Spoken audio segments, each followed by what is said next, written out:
Hello and welcome back for the last time to the Kolgos Operation, a fictional wargame campaign set in South America circa 1940.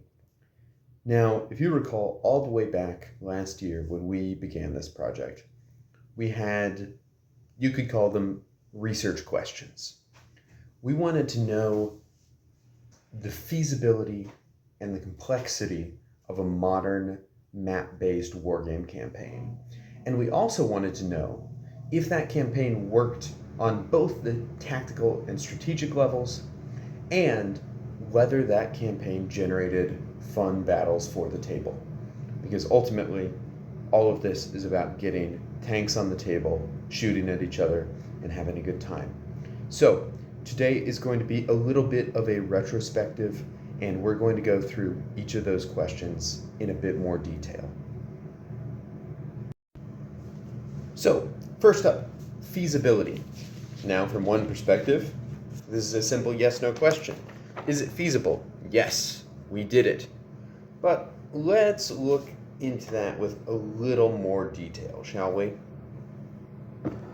So, this is a game of trucks and tanks, and that is something that I did not genuinely prepare myself for.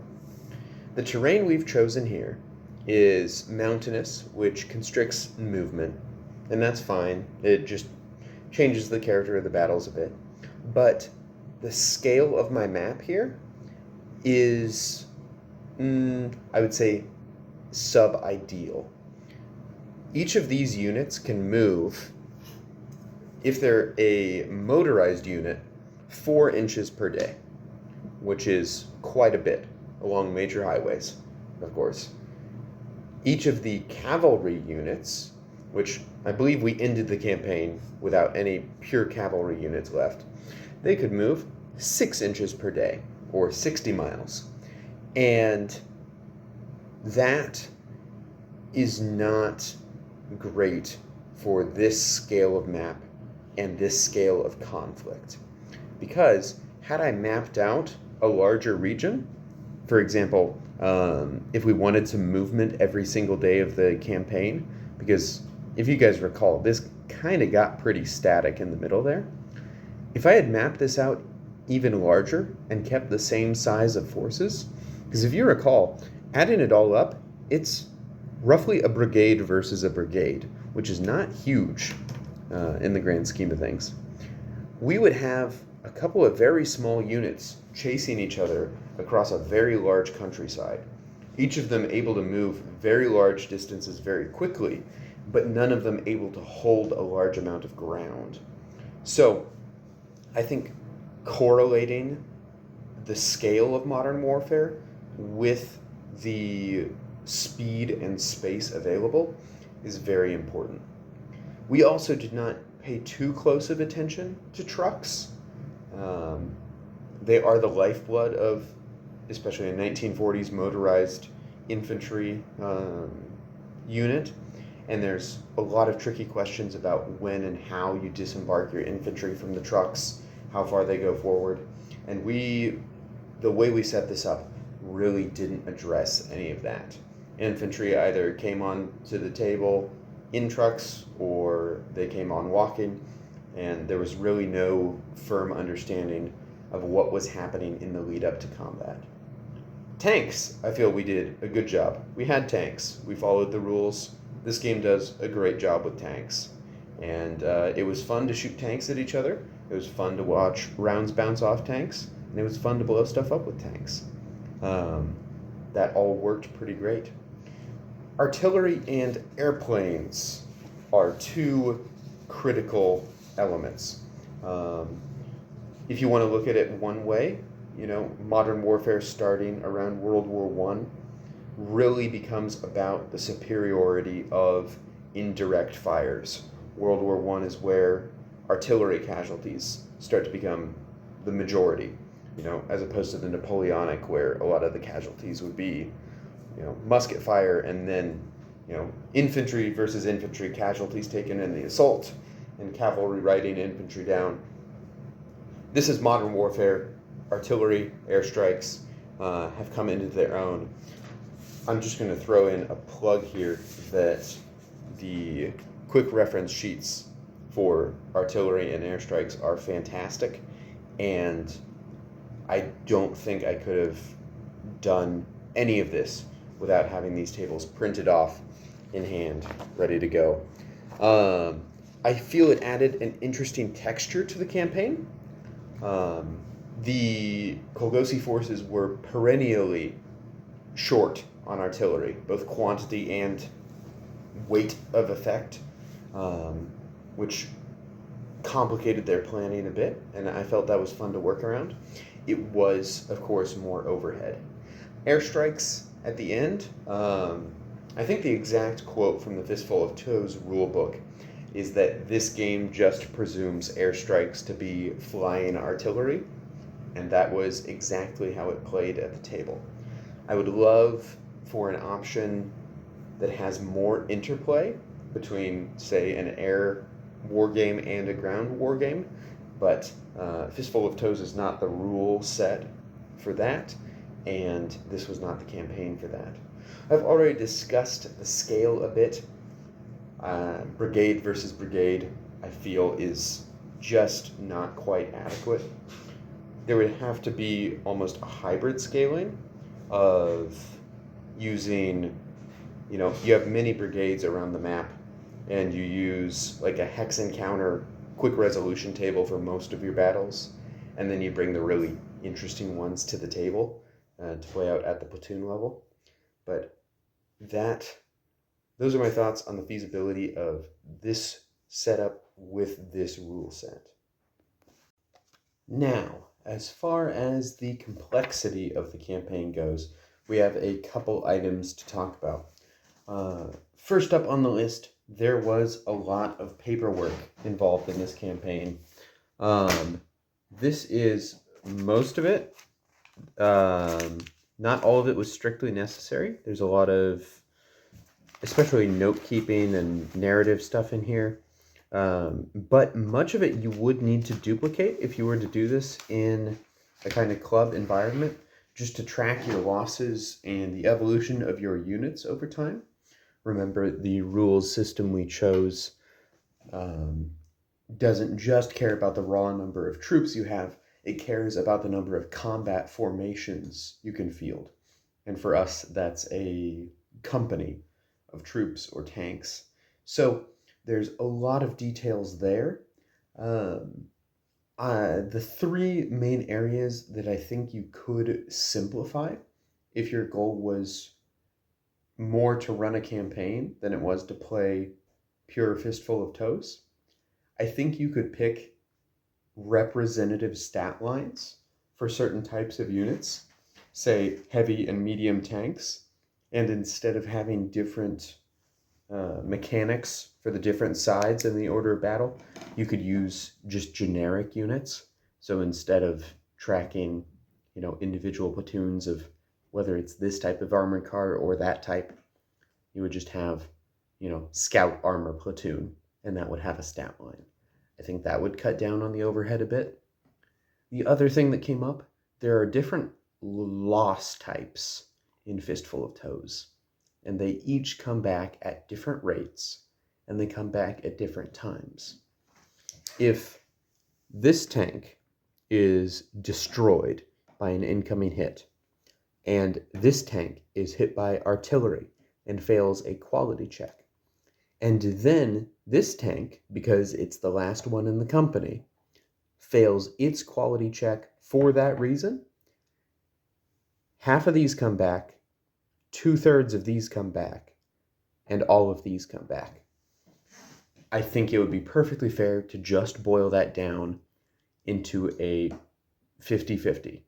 You lost 10 tanks on the table in some way. For the next battle, you get 5 of them back. The other possible option, I've noticed in a lot of these battles that generally, once a company starts taking losses, past the first platoon, the whole company is going to fold pretty quick because they're generally in a very bad situation. So that would be another way to simplify things, is you could track your losses at the company level. So you lose a company of tanks and a company of infantry. You then have to pick which one you get back. Now, somewhere we didn't actually have that much complexity was the operations themselves. And that's somewhere I think maybe I would have preferred to spend some mental budget as opposed to fiddling around with the various different unit types and that kind of note keeping. Just introducing some more wrinkles into the movements of troops. Having more maneuver groups would be nice. The rules overhead for Fistful of Toes will always be an issue, I think. Unless you're at a club where you've got multiple people who are well read in to this system, you're going to struggle a little bit. There is just too much. Now, this makes it seem a little odd I'm discussing this at all. Because, if you're still here, you're not someone who is intimidated by complexity. You clicked on a wargaming campaign based on a rules system that is, I believe, 150 pages without counting weird optional stuff like chemical and nuclear weapons. However, it is a real cost. Battles do take time. You do have to have the sheets. You do have to go through step by step, sub-phase by sub-phase. I think it turns out interesting narratives. It is a definite cost. So keep that in mind. The last thing where we didn't introduce any complexity and it made the campaign lesser for it, gray zones between movement and combat. I did not have a good way to resolve reconnaissance, specifically what happens when one side has a lot of reconnaissance assets and the other side has none. Does that generate an advantage? How does that affect the battle positioning? And the other thing was withdrawal. If you recall, when the Abruzzian forces pulled out of the valley north of Valencia, I made a kind of fiat ruling that some of their troops in forward positions would automatically be captured. It would be a good idea to come up with rules like that for each scenario so that each side in the campaign understands the stakes, especially with regards to artillery. Neither side took artillery losses. That was always off table and kind of out of the overview of the campaign. But, as we've discussed in some of the battle reviews, artillery can be quite decisive. And historically, that would be a concern. The enemy breaks through your line, and now you do have to abandon some of your artillery pieces in place. So, those are the main areas where I think either we had adequate complexity, too much, or maybe we should have slimmed down in some areas to beef up others. So, why did we make this a campaign in the first place? Why not just set up a series of battles with different forces and say there's some kind of overarching narrative? We did this because we want the interplay between tactical and strategic gameplay. And by that I mean, as the rival commanders are looking at the forces at the line of contact, they need to be thinking about the bigger picture of the campaign and the campaign goals. And vice versa. As they plan out their campaign goals, they need to be thinking about the tactical capabilities of their forces. Now, I believe in some ways we succeeded in this. So, if you remember all the way back, our very first battle, the Battle of San Diego, day one of the campaign, the Kolgosi fail to seize the bridges in time, and those bridges end up being blown, which cuts this highway here that allows access to the eastern side of Valencia. Had those bridges not been blown, then day two of the campaign, we potentially have a Kolgosi force coming down here and down here. What happens then to, I believe it was Task Force Marina. I got my sides screwed up. I believe it was Alamo Force that was sitting in Valencia. What happens then when they don't have the line of retreat to the east? We then have a battle probably somewhere around here. No matter where it is in this area, it's going to be way less defensible than that skinny little mountain coastal road that they held on to for the Battle of Lake Valencia North. So, by losing these bridges, the Kolgosi left themselves vulnerable to a kind of defense in depth, slow withdrawal, attritional strategy, and lost their chance to make a decisive maneuver early in the campaign. Also, the Battle of Barbula Valley was a good opportunity for the Abruzzians to inflict attrition, delay, and withdraw. I felt in both cases the battle outcome did have a good campaign impact. Now, at the tactical level, I felt as we were coming down the line to these final battles here, it was a fun exercise to decide the disposition of the Kolgosi forces based on the terrain here, and the probable disposition of enemy forces. That was an interesting exercise, and I think could be even more fun in a club type setting where it would be easier to obscure information about the enemy from each other, and you would just have a rough idea of dispositions and a general idea of the terrain. Some potential flaws. I think our campaign time limit was too long. 10 days was too much for the size of these forces and this geography. There's way less movement available in this area, and in 10 days, if movement were open, both sides would be off this map, and I think a shorter time would have pushed both sides to be a little more aggressive. The last flaw, kind of with the tactical strategic thing, is that I set up reinforcement rules very early on that were way too generous. They outpaced battlefield losses significantly, and that kind of undercut the tactical strategic picture because tactical losses weren't felt very strongly because they were replaced so quickly and easily. But overall, when I was playing the battles, I was thinking about how it would affect the final campaign. And when I was moving these flags around the map, I was thinking, what will the tabletop battle be like? And that was fun. So I would call this category a victory. And finally, this is the one for all the marbles. Does the campaign generate engaging tabletop battles? This is the whole reason we set out on this, is to get interesting stuff on the table.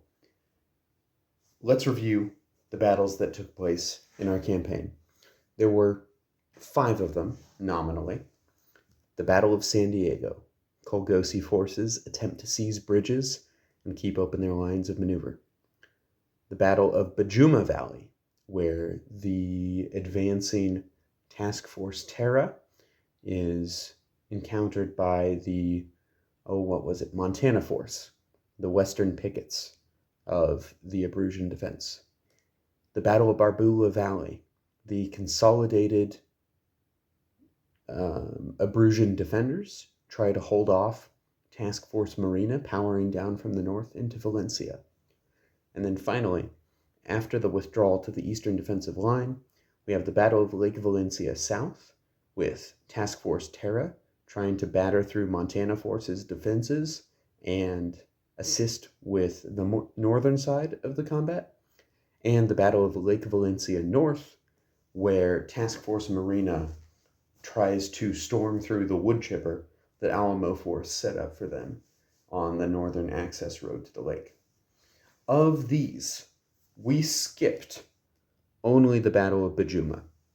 The Abruzzians withdrew immediately because, if I recall correctly, it was 2 platoons of armored cars and a smattering of infantry against an entire Kolgosi regiment, which would have been hideously lopsided had the commander issued the order to hold the line at Bajuma. I think it would have been over, in 3 or 4 turns, but it would not be worth breaking out the miniatures for you and your club buddies to lay that one down on the table. So, overall, yes, it generated interesting battles. Using real-world terrain was a boon. It gave the ability to measure things digitally, quickly, and easily through Google Maps and Google Earth. And it gave the option to zoom in, poke around, find interesting bits of terrain to pull out and put on the table. I think both of those elements, just the ability to geographically look ahead and look around a little bit more than your standard 4x3 table, and the ability to fight over real world terrain made these more engaging. And also, knowing that you're working towards an objective or against your opponent's objective does just inherently, in my experience, make the battle more interesting. It puts each little die roll in the context of a much larger story. And that's just great fun in my perspective. So, let's review from the top. How feasible is it? It is doable.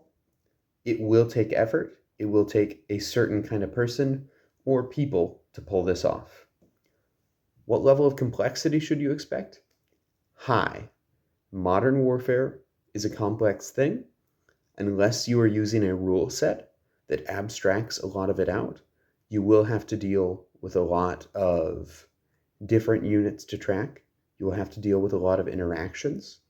And you will probably have to introduce campaign elements like perhaps fuel, truck availability, bridge availability, in order to maintain then kind of adequate checks and balances to really get the feel for modern warfare. What is the interplay between tactical and strategic gameplay? Aside from the base level, where winning battles can generally bring you closer to your goal, limiting losses, managing losses, and choosing how and when to fight is important, even under these very basic rules where all we did was really say, move 3 inches per day on this piece of paper, and you only move down roads. That by itself creates a very fun framework. And does it generate tabletop battles that are fun and engaging? Yes, it does. Sometimes you have to massage it a little. You have to look at it with an eye towards the tabletop. An alternate objective, like seizing bridges, a delaying action, one force, immediately withdrawing from a wide power disparity, a huge lopsided battle, one force is going to run away immediately. You do have to massage it a little bit in that way, but in general, yes, it generates engaging tabletop battles. So, with that, I'd like to thank you all. This is our 10th video in this campaign, and it's going to be the final one. We'll be wrapping up here with our Fistful of Toes campaign. It's been a fun ride. I hope we all learned something. And I'll be thrilled to have you guys along for the next campaign if you're interested. And I'll give you a quick little sneak peek right now at what that might be. In pursuit of more complexity, more maps, and more fun, our next campaign is going to be leaping forward to the year 1984, where 2 other countries in our fictionalized South America are going to have a bit of a spat in the seas. We'll be playing this one out with a new rules system to the channel, a more complex one, unfortunately, but an entirely different type of campaign to keep track of, to play, all sorts of fun little flags to push around the map. And I hope you guys will come along on this ride for me, and it's sure to be a lot of fun, and we'll learn something one way or another. Until then,